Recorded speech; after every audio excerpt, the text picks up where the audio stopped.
కథాశ్రవణి అడవి బాపిరాజు కథలు 8వ సంపుటం నుంచి సేకరించిన కథ వీణ. రచన కీర్తిశేషులు అడవి బాపిరాజు. వినిపిస్తున్నది పప్పు భోగారావు.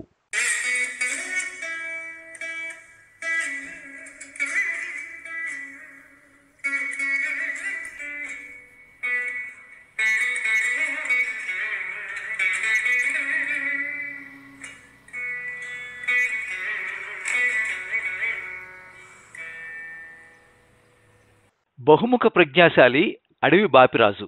బావా బావా పన్నీరు అనే పాట ఓ తరాన్ని ఊపేసింది. దీన్ని రాసింది అడవి బాపిరాజు. ఆయనని ఒక్క పదంలో కుదించలేము, ఒక్క కళకు పరిమితం చేయలేము. ఆయన తెలుగువారి రవీంద్రనాథ్ ఠాగూర్ అంటే కాదనటానికి ఎవరికీ ధైర్యం చాలకపోవచ్చు. కథ, కవిత, సంగీతం, నాటకం, చిత్రకళ, నవల ఇలా సకల రంగాలలోనూ ఆయన తన అపారమైన ప్రజ్ఞను ప్రదర్శించారు, అభిమానులను సంపాదించుకున్నారు. బాపిరాజు పశ్చిమ గోదావరి జిల్లా భీమవరంలో అక్టోబర్ 8, 1895 సంవత్సరంలో కృష్ణయ్య, సుబ్బమ్మ దంపతులకు జన్మించారు. భీమవరం హైస్కూల్లో చదివి రాజమండ్రి ఆర్ట్స్ కాలేజీలో BA, మద్రాస్ లా కాలేజీలో BL పట్టం పొంది కొంతకాలం న్యాయవాద వృత్తి నిర్వహించిన తర్వాత తన ఇతర వ్యాసంగాలలో కృషిని సాగించడానికి ఆ పనిని విరమించారు. 1934 సంవత్సరం నుండి 1939 సంవత్సరం వరకు బందరు నేషనల్ కాలేజీలో ప్రధానాచార్యుడిగా పనిచేశారు. 1939 సంవత్సరంలో సినీ రంగ ప్రవేశం చేసి అనసూయ, ధ్రువ విజయం, మీరాబాయి లాంటి సినిమాలకు కళా దర్శకత్వం చేశారు. 1944 సంవత్సరంలో హైదరాబాద్ నుండి వెలువడే తెలుగు దినపత్రిక మీజాస్ సంపాదకునిగా పనిచేశారు. తర్వాత విజయవాడ ఆకాశవాణి రేడియో కేంద్రంలో సలహాదారునిగా ఉన్నారు. నవ్య సాహిత్య పరిషత్ స్థాపించిన వారిలో బాపిరాజు ఒకరు. చిత్రకళను నేర్పడానికి గుంటూరులో ఒక ఫౌండేషన్ ప్రారంభించారు. బాపిరాజుకు చిన్ననాటి నుండి కవితలు రాసే అలవాటు ఉండేది.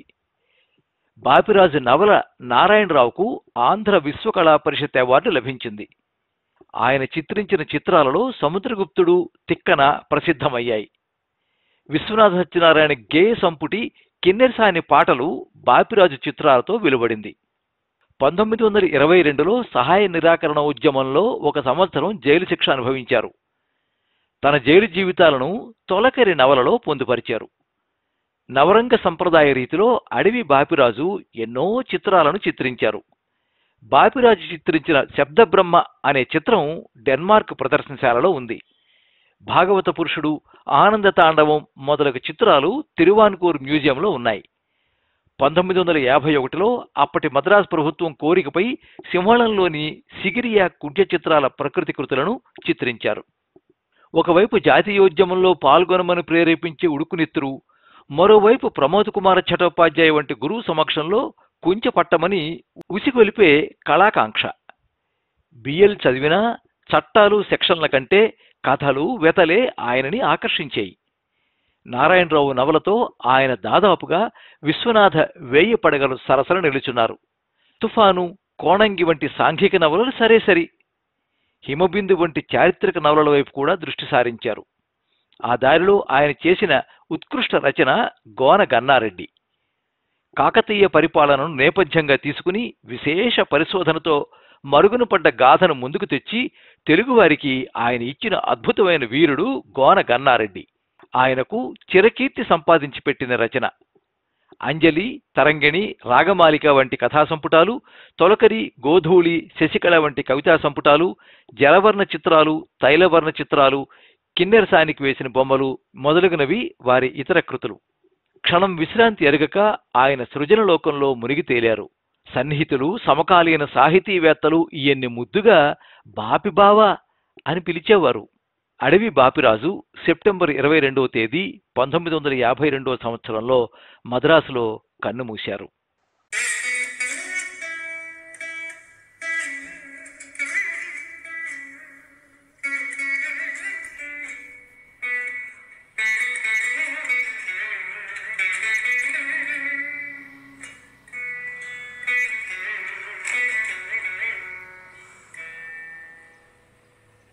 ఆనందమూర్తి గళం అన్ని రాగాల ఆనందానికి నిలయం.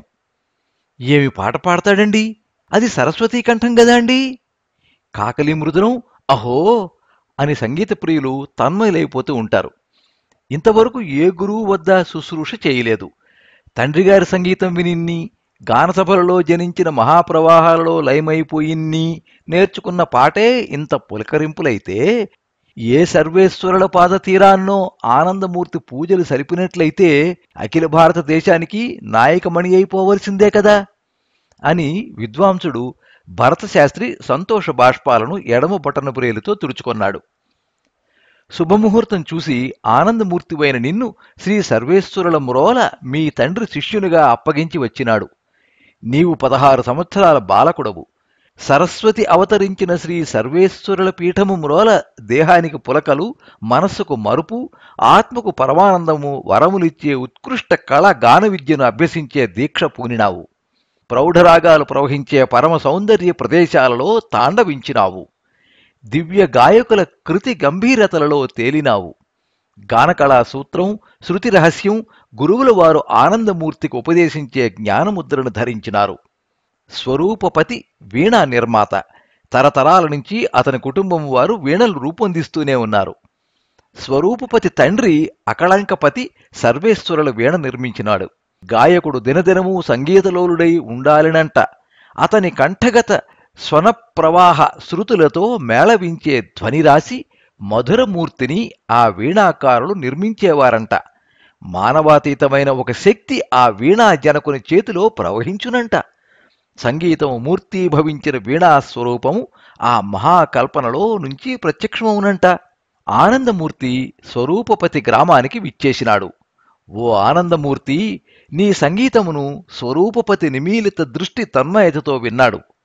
ఆ సాయంకాలపు అరుణ కాంతులలోని పాట తీవలై అలుముకుపోయినది. రాగాలాపన రక్తిమ రాగస్థాయి విహంగపథము నీ దివ్య గాంధర్వాన ఓలలాడి జన్మాన్ని అలుముకుపోయిన పాపలతలు తెంపబడ్డాయి. నేను ముక్తుణ్ణి అనుకున్నాడు స్వరూపపతి. ప్రాణమే రాగ ప్రవాహ రేఖలో లీనమైందట. ఉత్కృష్ట నాదస్వరూపము మహోత్తమమైనట్టి వీణామ తల్లిని నిర్మించి తన జన్మ పావనం చేసుకుందామని స్వరూపపతి ఉవ్విళ్ళూరిపోయినాడు. ఆ దినాన్నించి వీణాకారునికి వైణుకునికి నాదబిందు కళాపూజయే, ఆనంద విహారమే. కలశము కలలూరినది, దండము రూపించినది, తుంభీఫలము మీటలు ప్రత్యక్షమైనాయి, సింహకరాళ శిరము రేఖలు తిరిగినది, పండు పనసల పరువాలు, దంత ధావళ్య కాంతులు, బంగారు సుడులు, లతా పుష్ప విన్యాస చతురువైన శిల్ప సౌందర్యము, సూక్ష్మ స్థూల వివిధ విచిత్ర తంత్రీ వైదగ్ధ్యము తళుక్కుమనే అద్భుత వల్లకీ బాల దివ్య ముహూర్తంలో సాక్షాత్కరించింది. తీగలు సారించి, మీటలు బిగించి, గుళ్ళు సవరించి, వయారంగా పల్లకిని వలవాటు వేసి భారతీదేవిని ఆత్మసారూప్యం చేసుకుని, ఆనందమూర్తి, నీవు శృతులు చూచుకున్నావు. కంఠగీతి పరిమళంలో దివ్యనాదాన్ని లయింపజేశావు. స్వరూపపతి ఆనంద పరవశుడై మూర్ఛపోయినాడు. అతడు వీణలో కలిసిపోయినాడు. ఆనందమూర్తి, నీ యశము దేశదేశాల వెలిగిపోయినది. మహారాజులు నిన్ను రప్పించుకున్నారు. కళాద్రష్టలు నీ పాటలో త్రీసరేణువులైపోయినారు. ఆనాటి సభ మహాపండితుల సభ. వాండ్లను మెప్పించుట కళా బ్రాహ్మలకును వెరపు కలగజేస్తున్నది. నీవు ఉప్పొంగిపోయినావు.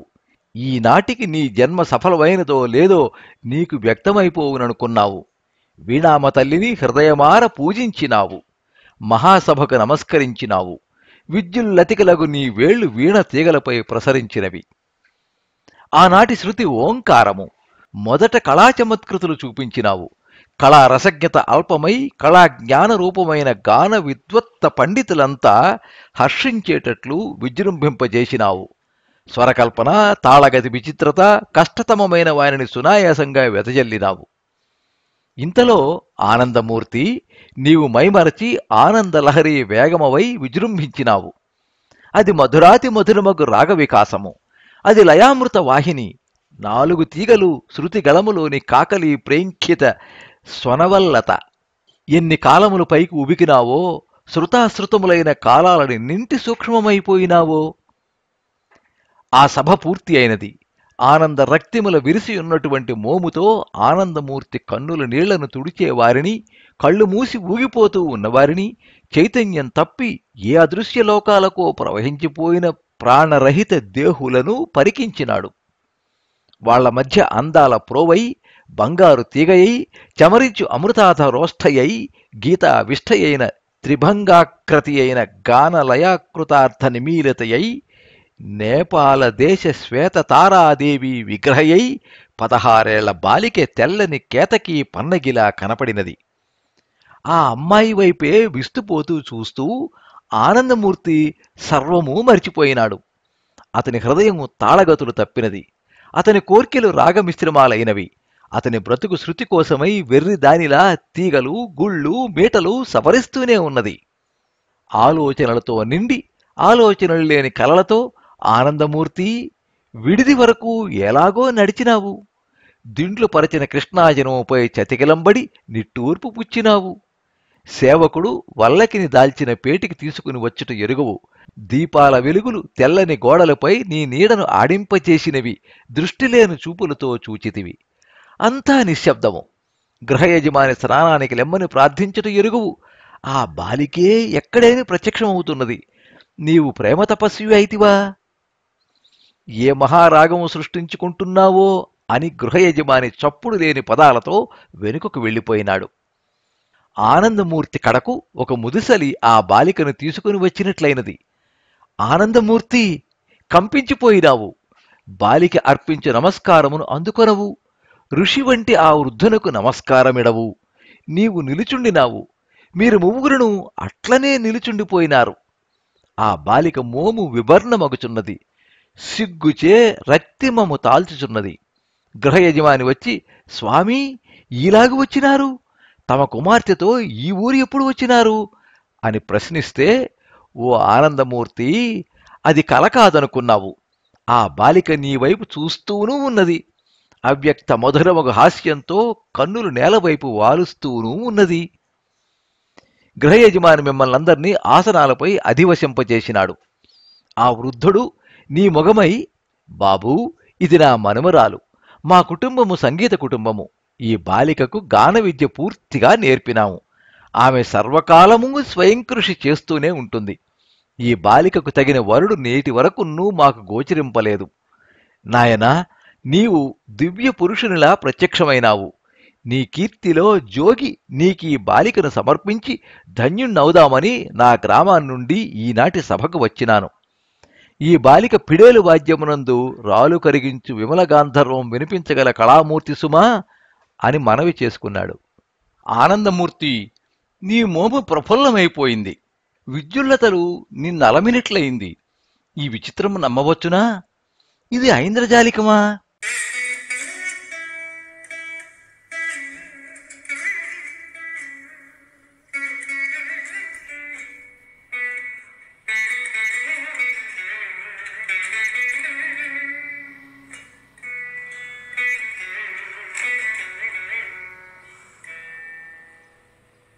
ఆ దంపతుల జీవితం మహానదిలోని పడవలా తేలిపోతూ ఉన్నది.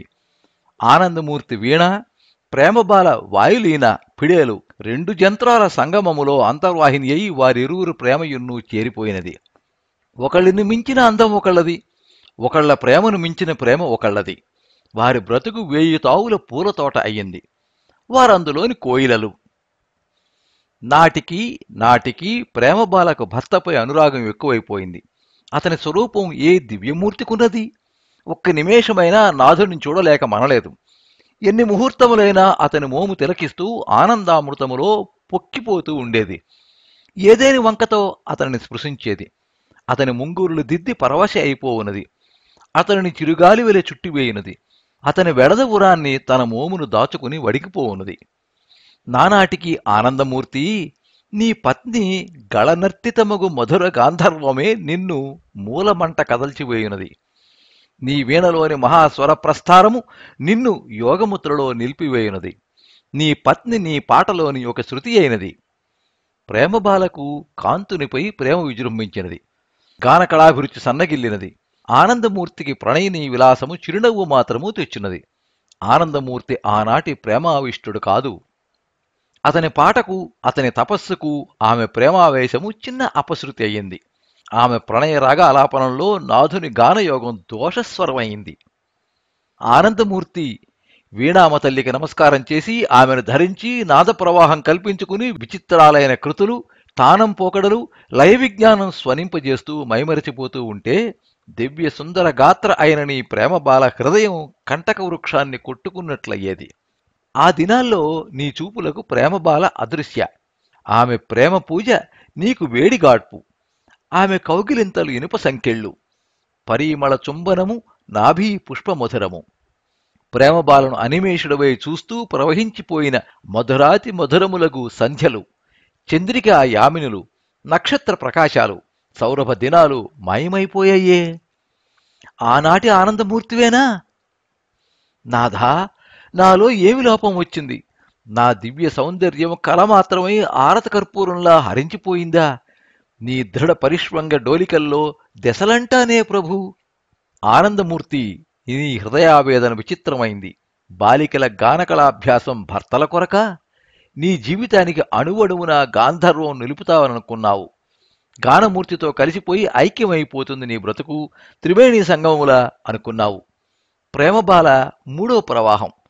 తన గాన తపస్సులో సంపూర్ణ యోగం లేదా? గానం యొక్క వేరు స్వరూపం అనుకున్న ప్రియకాంత అత్తరు రాచిన బంగారు కమలం మాత్రమేనా? లేక ఆమెను తన సంగీతంలో లయింప చేసుకునే శక్తి తనకు నశించిపోయిందా? ఆమె అందమును చూచి నువ్వు లజ్జిస్తున్నావే? ఆమె పన్నీరు పోసిన వేడి నీటిలో సువాసన ద్రవ్యాల పిండి నలుగు పెట్టుకుని తళుక్కమనే నగలు, పువ్వులు, చీర ధరించి చిత్రకారునికి, కవికి భావానికందని అందంతో వస్తే నువ్వలా పెడమొగం పెడతావే? సుకుడవా? ఋష్యశృంగుడవా? రసం లేని విద్వత్తవా?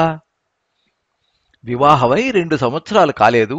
ప్రేమరస వాహినిలో ఆ దంపతులు ఇంకా సంపూర్ణ స్నాతులు కాలేదు. ఇంతలో ప్రణయభంగము శూర్పణకలా వచ్చిపడింది. ప్రేయసిని తీసుకువెళ్లకుండానే ఆనందుడు సభలకు వెళుతున్నాడు. సభలో జరిగిన విచిత్రాలు ఆమెకు చెప్పడు. కొత్త రాగాలు, పాటలు వినిపింపడు. అసలు నెలకు 2 రోజులున్నా ఇంటి దగ్గర ఉండడు. ప్రేమబాల విషాదబాల అయిపోయింది. ఆమె హృదయంలో అపశృతి నాదాలు ఒకదానినొకడు తరుముకు వస్తూ ఉన్నవి.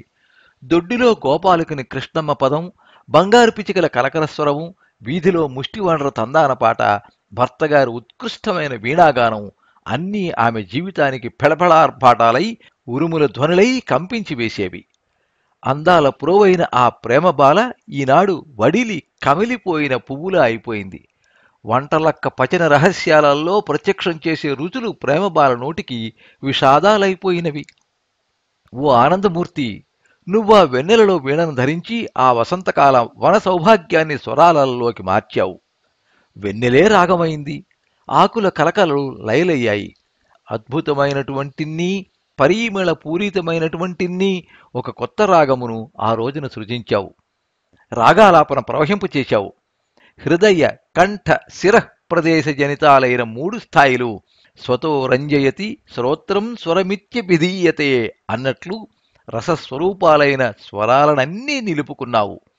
ఆ రాగము మహర్షి వెంకటమకి రచించిన 72 మేళాల్లో శుద్ధ దైవతాన్ని ఆధారం చేసుకున్న 8వ స్థానంలోనిది అయి ఉన్నది. ఆ రాగము గ్రహ, అంశ, మంద్ర, తార, న్యాస, అపన్యాస, సన్యాస, విన్యాస, బహుత్వ, అల్పత్వములనే 10 లక్షణాలను కలిగి ఉంది. ఆ రాగం పూర్వమేళంలోని ఇందుచక్రంలోనిది. ఆ రాగం దేశీయ ఔత్తరాహ సాంప్రదాయాల కలయికలోనిది. ఆ రాగాలాపన ప్రథమాన్ని అక్షిప్తికమైంది. ఆనందమూర్తి, రాగవర్ధని చేసినావు. ఆరోహణమై అవరోహణమై తానంలోకి దిగినావు. 1000 చంద్రులొక్కసారి పుష్పాలల్లే నిలిచినట్లయింది. పల్లవి ప్రారంభించి కీర్తనలోనికి విజృంభించినావు. ఆ రాగము వసంత చంద్రిక అని పేరు పెట్టుకున్నావు.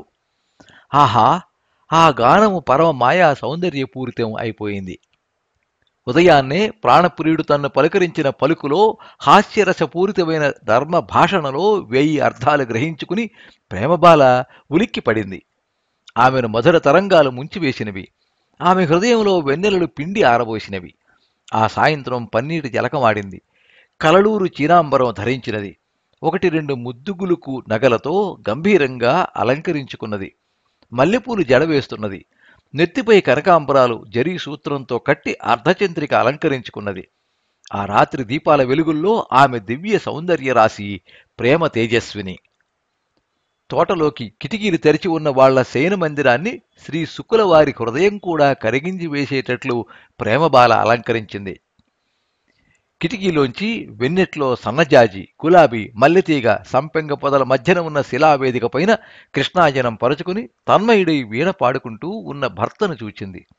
నెమ్మదిగా దొడ్డుగుమ్మం మెట్లు దిగి నాథుడున్న శిలావేదిక దగ్గరకు పోయి ప్రేమబాల భర్త పక్కనే కూర్చున్నది. ఆ పవిత్ర నిశా ఘటికల్లో ఆ వీణ దివ్యస్వరాలు విరజల్లి వేసింది. ఆనందమూర్తి, ప్రేమబాల కూడా అట్టి మహాద్భుతమైన బాణి గంభీరత, మాధుర్యాతి మాధుర్యము ఎన్నడూ చూరగని ఉండలేదు. నిమేషాలు గడియలయ్యాయి. ఒక్క యామమైంది. తుంబుర, నారద, శారదాదేవిల వీణలను అపశృతి భూయిష్టాలను వినిపించేటట్టు విజృంభించిపోతోంది. ఇంతలో ఆ వీణ ప్రేమబాలకు యక్షిణిలా తోచింది. ప్రేమబాలను హేళన చేస్తూ ఆ విచిత్ర గానంలో విజృంభించిపోతూ ఉన్నట్లయినది. భర్త ఈ లోకంలో లేడు, ఏ గాంధర్వ లోకంలోనో. ప్రేమ కన్నా ఉత్కృష్టమైన గాంధర్వం 1000 రెట్లు ఎక్కువ. ఓసి బెర్రిబాలిక, ఇక్కడి నుంచి శీఘ్రంగా నీ పడకటింటిలోకి పో. ఈ గానకళా పుంజము నా పతిసుమా. నువ్వు నా రాజుకు నాకు అడ్డం వచ్చేటట్టు చేశావు. కాని నేను నీ ఆటలు సాగనివ్వలేదు. నీ పిడేలు పాట మంత్రం చేసి నా ఈ నాథుణ్ణి దూరం చేస్తారననుకున్నావా అని ఆ వీణ ఆ మంత్రగానంలోనే పలికినట్లయింది. ప్రేమబాలకు చెమటలు పట్టినవి. ఆమె గజగజ వణికిపోయింది. ఎలా లేచి నడిచి వెళ్ళిందో. శయనగృహం దాకానైనా వెళ్లలేదు. ప్రభూ, ఇంతేనా అంటూ కనకాంబరం మొక్కల వద్ద గభాలన పడి మూర్ఛపోయింది. ఆనందమూర్తి, నీ గాన తపస్సు పూర్తి అయినది. ఆ ఆనందం యొక్క పులకలు నీ మనస్సులో చిరు కెరటాలు కాగా నువ్వు గంధర్వ యువరాజులా లేచినావు. నీ హృదయం ఆ ఈనాటి నూతన రాగము, కృతి, తాళము పాడుకుంటూ ఉండగా ఆ ధ్యానంలో ఎలా చేరావో నీ పడకగదికి. దారిలో పడి ఉన్న ప్రేమబాల నీకు కనపడలేదు. పర్యంకంపై పత్ని లేదన్న భావమే నీకు కలుగలేదు. ఘోర బ్రహ్మచారిలా, సరసమెరుగని పరమ మూర్ఖునిలా, ప్రణయంలో పులకరించిపోని బాలకునిలా శయనగృహం అందం కనిపెట్టక, అగరుధూపాల ఆనందించిపోక, శయనమందిరం నింపివేసిన వివిధ పుష్ప పరిమళాలలో ఓలలాడిపోక, శిల్పహృదయ అయిన నీ భార్య అలంకరించిన శయనమందిరం యొక్క, తల్పం యొక్క సౌందర్య విన్యాసాలలో తూగిపోక, లంబభుజుడులా మంచం మీద పడుకుని నిద్రపోయినావు. సంగీతం జీవితాన్ని కర్కశం చేస్తుందా? ఇంతలో ప్రేమబాలపై ఒక చిరువెన్నెల చెరికెత్తెలా వ్రాలి శీతలోపచారాలు చేసి ఆమెను మృదుహస్తాలతో స్పృశిస్తూ మూర్ఛలో నుంచి లేపింది. ప్రేమబాలకు లోకమంతా ఇంకా చీకటిగానే ఉంది. కళ్ళు నులుముకుంటూ ఎలా అక్కడ పడి ఉన్నదో, శయనమందిరంలో ఎందుకు లేదో ఆమెకు అర్థం కాకుండానే తూలుతూ పడకగదిలోకి వెళ్ళింది. ఆ దీపాల వెలుతురులో భర్త గుర్రుపెట్టి నిద్రపోవడం విని చూచి గబుక్కున సంపూర్ణ జ్ఞానం కలుగుగా తెల్లబోయి చూచింది. భర్త ఎప్పుడూ గుర్రు పెట్టలేదు. ఆమెకు అప్పుడు భర్త యొక్క హృదయం ప్రేమరహితమైన మరుభూమిలా తోచింది. దివ్యాంగన అనుకున్న వల్లకీ బాల తనకి నాథునికి తెగదింపులు కలుగు చేయటానికి జన్మించిన రాక్షసి అని తానెప్పుడూ అనుకోలేదే. నాథుని చేరవచ్చి 2 ఏండ్లు కాలేదు. ప్రణయ స్వరూపమైన వీణామ తల్లి పరమశత్రువైందా? ఓ వీణాదేవి, నీకేమి అపకారం చేసిందమ్మా? తన పతిని నిన్ను ప్రేమించవద్దన్నదా? నీ స్నేహంలో తన్మయుణ్ణి కావద్దన్నదా? కళాస్రష్టలు లేరా? వారు తమ హృదయాల్లో నివసిస్తూ ఉన్న ప్రాణకాంతల్ని మరిచారా? నీకు దయలేదు. నీ హృదయం వట్టి గాలి, నీ బ్రతుకు కర్ర మొద్దు. నువ్వు తన నాథుణ్ణి లోహపాశాలు వేసి బంధించావు. నీవు మామూలు వీణవు కావు. నువ్వు రాక్షసివి. పెనుభూతంలా కుటుంబంలో ఆవిర్భవించావు. ఈ రోజుతో నీ జీవితం సమాప్తి. ప్రేమబాల మహోగ్రబాల అయింది. ఆమె కన్నులు విస్ఫులింగాలు రాల్చినవి. ఆమె కాత్యాయని, మహాకాళీమూర్తి, భయంకర చండీమాత 2 అంగలలో సంగీత మందిరాన్ని చేరుకుంది. పూజాపీఠం మీద వల్లకీ పేటికి తెరిచింది. ఆ వీణను మూటుగా ఈవలకు లాగింది. ఆ వీణాబాల గజగజలాడిపోయింది. ప్రేమబాల తీగలన్నీ ముక్కలు ముక్కలుగా తెంపివేసింది. మీటలు ఊడబెరికింది. గుళ్ళు, తంత్రీపీఠము దూరముగా విసిరివేసింది. తుంభీ ఫలము లాగివేసింది. సింహముఖము చితగొట్టడానికి సిద్ధపడుతూ ఉండగా ఒక్క పరుగున ఆనందమూర్తి ఆ అనుకుంటూ వచ్చిపడ్డాడు. మైమరిచి నిద్రపోతూ ఉన్న ఆనందమూర్తికి చటుక్కున ఓ కల వచ్చింది. ఒక మహాశక్తి భయంకరముగా తన్ను తరుముకు వస్తూ, ఓయి, నీవు నా మీద భక్తి మానేశావు, ఇందుకంతా నీ వీణే కారణం అని అంటూ తన వీణను అతని చేతుల్లోంచి లాగి ముక్కలు చేయడానికి ప్రారంభించిందట. ఆనందమూర్తికి గుండె దడదడమంటూ చెమటలు పడుతూ ఉండగా తటాలను మెలకు వచ్చింది. అమ్మయ్యో అంటూ సంగీత మందిరం చేరుకున్నాడు. ఓ ఆనందమూర్తి, మహోగ్రమూర్తి అయిన భార్యను చూచి వణికిపోయావు. ఆమె చేతుల్లో రూపం మారిపోతూ ఉన్న నీ అనుంగు వల్లకిని చూచి కెవ్వున అరిచి ఆ వీణ మీద మూర్ఛపోయావు. ప్రేమబాలకు స్మృతి తెలిసింది. తాను చేసిన పని చూసుకుంది. మూర్ఛలో మునిగి ఉన్న భర్తను చూసింది. భర్త అల్లా పడి ఉన్నాడేమి? అయ్యో, వారికి ఆపత్తు కలుగలేదు కదా? పరమశివ, ఏమిటి ఘోరం? ఆ వీణను తానే పాడు చేసింది. నిజమా? నిజమా? భర్తను తన ఒళ్ళోకి చేర్చుకుంది. అతని తలను తన హృదయానికి అద్దుకుంది. ఆయన మోమును పెదవులతో స్పృశించింది. ఆమె లోచనాంచలాల్లోంచి జలజల బిందు ప్రవాహం వెచ్చగా నాథుని తలపై మోముపై పడి తడిపివేస్తూ ఆనందమూర్తికి మెలకువ తెప్పించినది. ఆనందమూర్తి కళ్ళు తెరవగా ప్రేమపూరితమై ప్రేమచే విషాద మేఘావృతమై కోలయై, లలితా రేఖ పూర్ణమై, బంగారు వెన్నలా స్విన్నమై, వివర్ణమై, ముంగురులు ఆవరించినది అయి, విషాదంలో కూడా వింత సౌందర్యయుతమైన ప్రేమబాల తన ప్రేయసి యొక్క మోము ప్రత్యక్షమైంది. అతని గుండె పరమ కరుణిచే దడదడలాడినది. ప్రేమబాల ఏనాడు తనకు తన ప్రజ్ఞకు అడ్డం వచ్చింది? ఏనాడు తన విద్యను ప్రోత్సహింపలేదు? ఆమె తన జీవిత ప్రవాహంలో వేరొక శైవాలిని బాలలా సంగమించేనప్పటి నుంచి తన కళాచాతుర్యం 1000 రెట్లు వృద్ధి కాలేదా? ఎందుకు తనకు తన ప్రేమమూర్తికి ఇలాంటి హృదయభేదం వచ్చింది? స్వరూపపతి, నువ్వు నిర్మించిన వీణ పరమ సాధ్వీమ తల్లి దివ్యాంగన. ఆమెకి హృదయంలో ప్రేమ తప్ప ఇంకేముంటుంది? ఈ విషాద నాటకం అంతా తమ మనస్సుల్లో జన్మించిందేనా? అతని హృదయంలో ప్రేమ మహాప్రవాహం ఉప్పెనలా వచ్చి పడింది. చటుక్కున ఆనందమూర్తి, ప్రేమబాల ఒళ్ళోంచి నువ్వు లేచినావు. ఆమెను నిండు తమ్మి అయి హృదయానికి అదుముకున్నావు. అస్త్రపూరిత నయనాల్ని చెదిరిన ముంగురులతో నిండిపోయిన మోమును కలిగిపోయిన పువ్వులతో గజిబిజి అయిన పొంకమైన శిరాన్ని చుంబించినావు. ఆమె సుళ్ళు తిరుగు చెక్కిళ్ళు, చిరుగడ్డము, తేనెలూరు పెదవులు ముద్దుగొన్నావు. ప్రేమబాల ఆశ్చర్యచకిత ఆనందమయ్యి అయిపోయింది. ఆమె కన్నుల్లో, పాలంలో, కేశ సౌభాగ్యంలో, చెక్కిళ్లల్లో, గడ్డంలో, పెదవుల్లో విచిత్ర కాంతులు అలిమినవి. ఇరువురు వల్లకీ బాలను నూతన తంతులతో అలంకరించినారు. అన్నీ సవరించినారు. యథాప్రకారం వీణామ తల్లి పరమగాంధర్వమూర్తి అయిపోయింది. నాథునికడ నేర్చుకున్న ఆనాటి విద్వత్తుతో ప్రేమబాల వీణని మీటింది. ఆ వీణ చైతన్యం సర్వభూతానాం వివృతం జగదాత్మనాం నాదబ్రహ్మ తదానందం అద్వితీయం అయ్యింది. ఆ మువ్వురు ఒకళ్లలో ఒకళ్ళైనారు.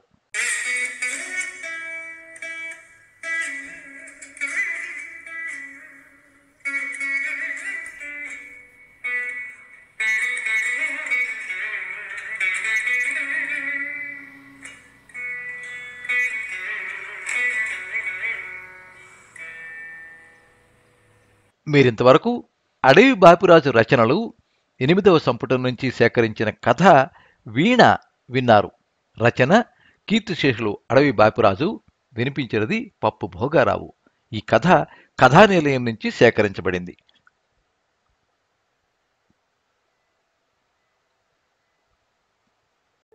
ఈ కథ మీద మీ అమూల్యమైన అభిప్రాయాన్ని కింద కామెంట్ బాక్స్లో రాయండి. ఈ వీడియోని లైక్ చేయండి, మీ మిత్రులందరికీ షేర్ చేయండి. ఇలాంటి మరిన్ని మంచి కథలు వినిపించడానికి ఈ ఛానల్ని సబ్స్క్రైబ్ చేసుకోండి. పక్కనే ఉండే బెల్ ఐకాన్ని క్లిక్ చేస్తే ఇలా అప్లోడ్ చేసే వీడియోల వివరాలన్నీ కూడా మీకు ఎప్పటికప్పుడు నోటిఫికేషన్ ద్వారా తెలుస్తాయి. ఎప్పుడు మీ అభిమానాన్ని కోరుకునే పప్పు భోగారావు. సర్వే జనాః సుఖినో భవంతు. కథా స్రవంతి